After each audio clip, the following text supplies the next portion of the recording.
1 April 2026થી નવો rule આવી ગયો છે.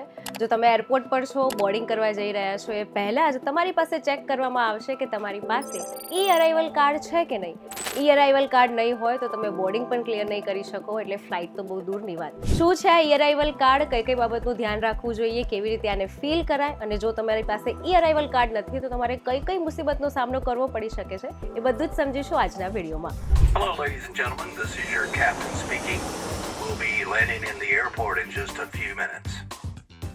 હાય, this is Janvi. Way to વિદેશના આજના વિડીયોમાં જાણીશું કે ભાઈ 1 એપ્રિલથી કયો નવો રૂલ આવ્યો છે કે જેના થઈને એરપોર્ટ પર હવે કન્ફ્યુઝન ક્રિએટ થયું છે. ઇન્ડિયન્સ પણ તકલીફમાં મુકાયા છે કે આ ઈ અરાઇવલ કાર્ડ શું છે, કેવી રીતે ફિલ કરવાનું, અને જો ના કરીએ તો કઈ કઈ બાબતનો સામનો કરવો પડે. પહેલા સમજીએ કે આ સિસ્ટમ શું છે. બ્યુરો ઓફ ઇમિગ્રેશન ડિપાર્ટમેન્ટે 1 એપ્રિલને રોજ એક સ્ટેટમેન્ટ આપ્યું કે હવે ડિજિટલ અરાઇવલ સિસ્ટમ લાગુ થઈ છે, એટલે દરેક પાસપોર્ટ હોલ્ડર કે જે OCI કાર્ડ હોલ્ડર પણ છે એ લોકોએ ફ્લાઇટ બોર્ડ કરતા પહેલા ઈ અરાઇવલ કાર્ડ સબમિટ કરાવવું જરૂરી છે. આ સિસ્ટમ ઓલ્ડ ડિસેમ્બરકેશન સિસ્ટમને રિપ્લેસ કરવા માટે સંપૂર્ણ ડિજિટલ કરવાની પ્રોસેસને લેવામાં આવી છે. એટલે દરેક પ્રોસેસ જે છે તે ડિજિટલ થઈ છે. હવે આ માટે તમારી પાસે કયા કયા ડોક્યુમેન્ટ્સ હોવા જોઈએ, ચાલો જાણીએ. બેઝિક ડિટેલ જેમ કે passport, flight information, visit purpose, ઇન્ડિયામાં તમારું એડ્રેસ, હેલ્થ ડિક્લેરેશન, આ બધું જ તમારે bureau of immigration Indian visa online portal પર જઈને ફિલ કરવાનું રહેશે. ફોર્મ તમે સબમિટ કરશો એટલે તમને QR કોડ મળશે, અને આ QR કોડ જ તમારી એન્ટ્રી માટેનો મહત્વનો કોડ છે.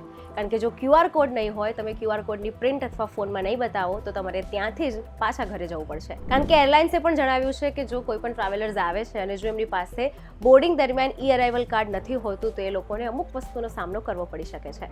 અને જેની પાસે ઈ અરાઇવલ કાર્ડ હશે એ ટ્રાવેલર્સ જલ્દી પોતાની ફ્લાઇટ પકડી શકશે. બ્યુરો ઓફ ઇમિગ્રેશનના પ્રમાણે જ્યાં ડિજિટલ કાર્ડ ચેકિંગ પ્રોસેસ થશે ત્યાં મેન્યુઅલ કરતાં ઓછા સમયમાં ચેકિંગ થશે. એટલે સૌથી વધારે ફાયદો થશે આ માટે કે જે બિઝનેસ ટ્રાવેલર્સ છે એ લોકોનું ઇઝી ચેકિંગ, ફાસ્ટ ચેકિંગ, જલ્દી ફ્લાઇટમાં એમનું બેસવું, આ બધી જ વસ્તુ જે છે તે વધારે ફાસ્ટ થઈ જશે જો એમની પાસે આ ઈ અરાઇવલ કાર્ડ હશે તો.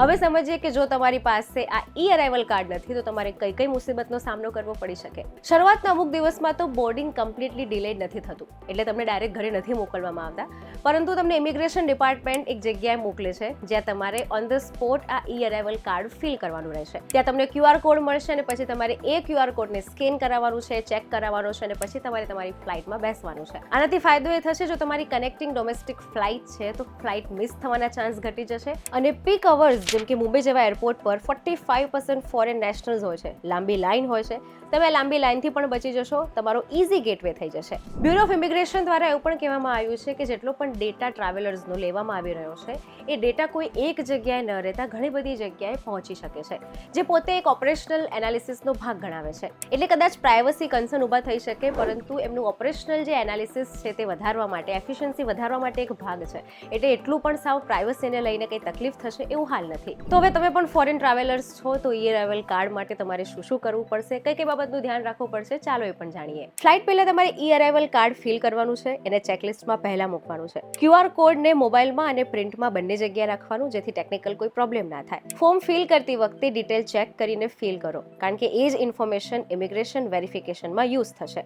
જો તમે કોર્પોરેટ ટ્રાવેલર છો તો કંપનીની ટ્રાવેલ પ્રોસેસમાં આ કાર્ડને ઇન્ક્લુડ કરો, જેથી ભૂલ પણ ના થાય અને ઇઝી વેમાં ફાસ્ટ એક્સેસ પણ મળી જાય. આ બધાથી સમજાય છે કે હવે ઇન્ડિયાની એન્ટ્રી લેવલ પર ડિજિટલ પ્રોસેસ વધી ગઈ છે. આ સાથે ટ્રાવેલરની રિસ્પોન્સિબિલિટી પણ વધી ગઈ છે. એફિશિયન્સી ઇઝી થઈ છે, તમારું ટ્રાવેલિંગ ઇઝી થયું છે, તમારા જે ગેટવેઝ છે તે બધી જ ડિજિટલ પ્રોસેસને કારણે બહુ ઇઝી અને ફાસ્ટ થઈ ગયા છે. એટલે તમારે ધ્યાન રાખવાની એ જ બાબત છે કે સૌથી પહેલાં ઈ અરાઇવલ કાર્ડ ચેક કરો, QR કોડને ફોનમાં પણ રાખો અને પ્રિન્ટમાં પણ રાખો, જેથી કોઈ ઇશ્યુ ના થાય. જે પણ ઇન્ફોર્મેશન આવે છે સાથે અપડેટેડ રહો અને પોતાના ડોક્યુમેન્ટ્સને પણ પ્રોપર રાખો. અને આવા જ ઇન્ફોર્મેટિવ વિડીયોઝ માટે જોડાયેલા રહો VTV ડિજિટલ સાથે.